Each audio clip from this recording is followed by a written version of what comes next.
మీకు 3 సబ్జెక్ట్ కూడా కాదు, అన్ని సబ్జెక్ట్స్ రాసుకోగలిగే ఛాన్సులు ఇచ్చారు. కాబట్టి my dear first year students, ఇది మీకు గోల్డెన్ ఆపర్చునిటీ. ఓకేనా?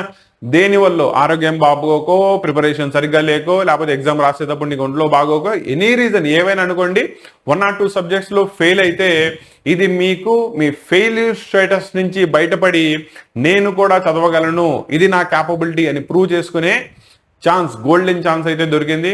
కాబట్టి దీన్ని ఏ విధంగానూ ఎట్టి పరిస్థితుల్లోనూ మిస్యూజ్ చేసుకోమాకండి.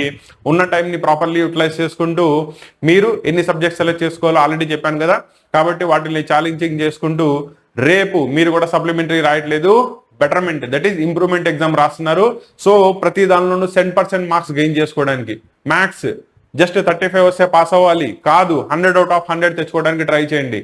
అలాగే physics and chemistry 85 out of 85, Sanskrit కానీ ఇంగ్లీష్ కానీ రాస్తున్నట్టయితే అవుట్ ఆఫ్ 100 తెచ్చుకోవడానికి ట్రై చేయండి. ఓకేనా?